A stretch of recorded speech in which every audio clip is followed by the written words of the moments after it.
ओम नमः शिवाय दोस्तों। आज फरवरी माह का मासिक शिवरात्रि है दोस्तों, इसलिए आप सभी के लिए मैं मासिक शिवरात्रि व्रत की कथा लेकर आई हूँ और इस कथा को सुनने से भोलेनाथ जी आपकी सभी मनोकामनाएं पूर्ण करेंगे। तो आइए इस कथा को स्टार्ट करते हैं दोस्तों। पौराणिक कथाओं के अनुसार किसी गांव में एक चित्रभानु नामक शिकारी था। वह शिकार करके उसे बेचता था और अपने परिवार का पेट भी भरता था।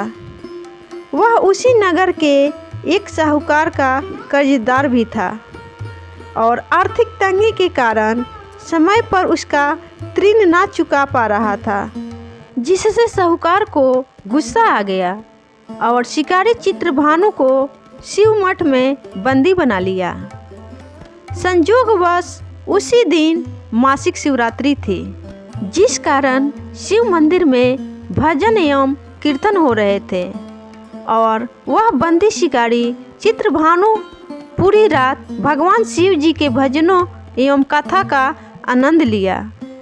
सुबह होते ही साहूकार ने उसे अपने पास बुलाया और ऋण चुकाने के लिए कहा।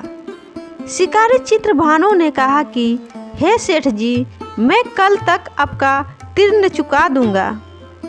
उसका यह वचन सुनकर सेठ जी ने उसे छोड़ दिया, जिसके बाद शिकारी शिकार के लिए जंगल में चला गया।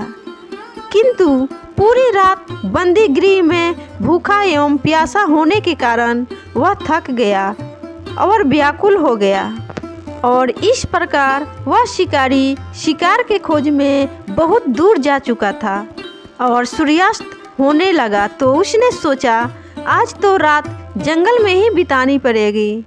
ऊपर से कोई शिकार भी नहीं कर पाया, जिससे बेचकर सेठ जी का ऋण चुका देता। यह सोचकर वह एक तालाब के पास पहुंच गया और भर पेट पानी पिया, जिसके बाद वह बेल के एक पेड़ पर चढ़ गया जो कि उसी तालाब के किनारे था।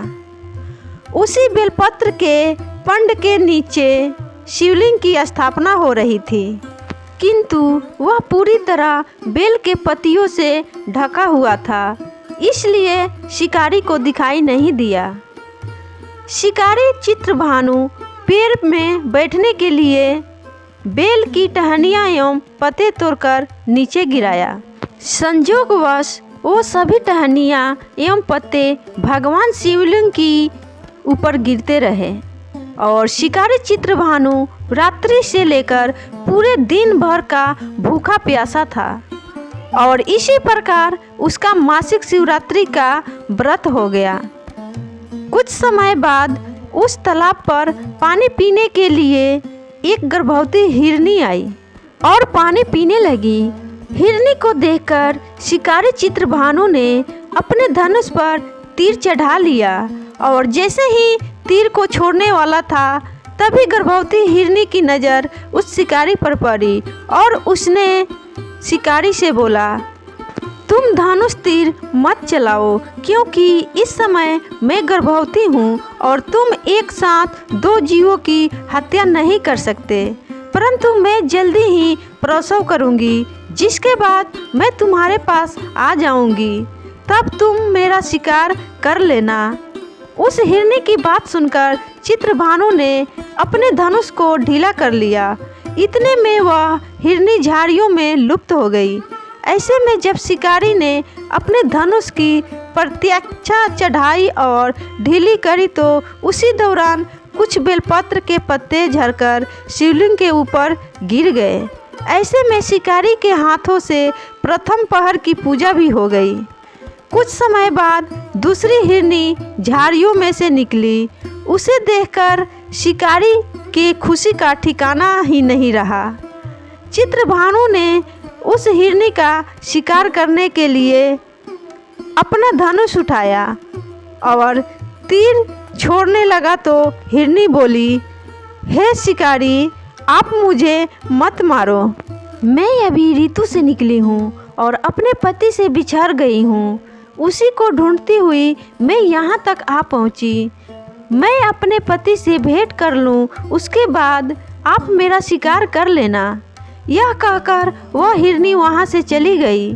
शिकारी चित्रभानु ने अपना 2 बार शिकार खोकर बड़ा दुखी हुआ और चिंता में पड़ गया कि प्रातः सेठ जी का ऋण कहाँ से चुकाऊंगा। जब शिकारी ने दूसरी हिरनी का शिकार करने के लिए धनुष पर प्रत्यंचा चढ़ाई तो कुछ बेलपत्र के पत्ते झड़कर शिवलिंग के ऊपर गिर गए। ऐसे में पूजा का दूसरा पहर भी संपन्न हो गया और ऐसे में अर्धरात्रि बीत गई और कुछ समय बाद एक हिरनी अपने बच्चे के साथ तालाब पर पानी पीने के लिए आई। चित्रभानु ने जरा सी देरी नहीं की और धनुष पर प्रत्यंचा चढ़ाई और तीर को छोड़ने लगा। इतने में वह हिरनी बोली, हे शिकारी, आप मुझे अभी मत मारो। यदि मैं मर गई तो मेरे बच्चे अनाथ हो जाएंगे। मैं इन बच्चों को इनके पिता के पास छोड़ आऊँगी, जिसके बाद आप मेरा शिकार कर लेना। उस हिरनी की बात सुनकर शिकारी चित्रभानु जोर से हंसने लगा और कहा, सामने आए शिकार को कैसे छोड़ सकता हूँ? मैं इतना भी मूर्ख नहीं हूँ, क्योंकि 2 बार मैंने अपना शिकार खो दिया है, अब तीसरा बार नहीं। हिरनी बोली, जिस प्रकार तुम्हें अपने बच्चों की चिंता सता रही है, उसी प्रकार मुझे अपने बच्चों की चिंता हो रही है। मैं इन्हें इनके पिता के पास छोड़कर वापस आ जाऊंगी, जिसके बाद तुम मेरा शिकार कर लेना। मेरा विश्वास कीजिए शिकारी राज। हिरनी की बात सुनकर शिकारी को दया आ गई और उसने जाने दिया। ऐसे में शिकारी के हाथों से तीसरे पहर की भी पूजा संपन्न हो गई। कुछ समय बाद एक मृग वहां पर आया। उसे देखकर चित्रभानु ने अपना तीर धनुष उठाया और उसके शिकार के लिए छोड़ने लगा तो वह मृग बड़ी नम्रता पूर्वक बोला, हे शिकारी, यदि तुमने मेरे 3 पत्नियों और छोटे बच्चों को मार दिया है तो मुझे भी मार दो, क्योंकि उनके अलावा मेरा इस दुनिया में कोई भी नहीं है।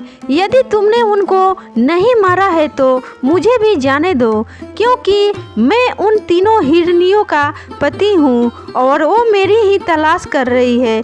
यदि मैं उन्हें नहीं मिला तो वो सभी मर जाएंगी। मैं उन सभी से मिलने के बाद तुम्हारे पास आ जाऊंगा, जिसके बाद तुम मेरा शिकार कर सकते हो। उस मृग की बात सुनकर शिकारी को पूरी रात का घटना चक्र समझ आ गया और उसने पूरी बात उस मृग को बता दी।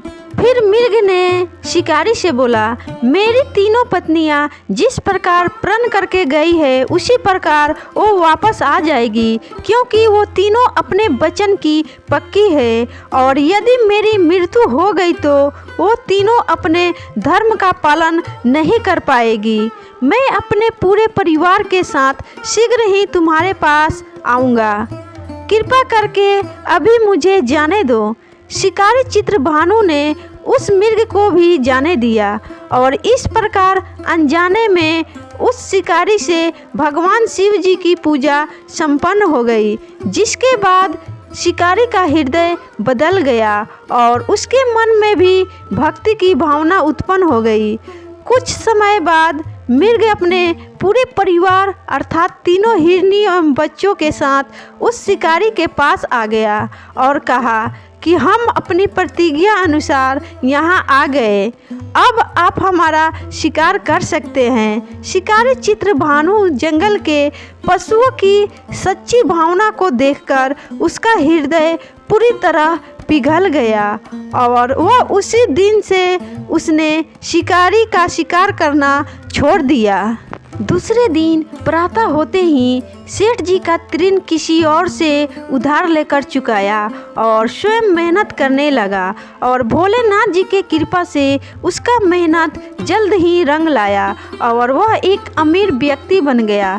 फिर उसने भोलेनाथ जी को धन्यवाद किया और हर मासिक शिवरात्रि पर पूरी विधान के साथ भोलेनाथ जी का पूजा कर शिवलिंग पर बेलपत्र, धतूरा, भांग और जल चढ़ाने लगा और भगवान से विनती भी की कि हे भोलेनाथ जी, जैसे आपने मुझे गलत राह से हटाकर सही राह दिखाया, उसी प्रकार आप अपनी सभी भक्तों को सही राह दिखाना और उन पे अपना कृपा हमेशा बनाए रखना।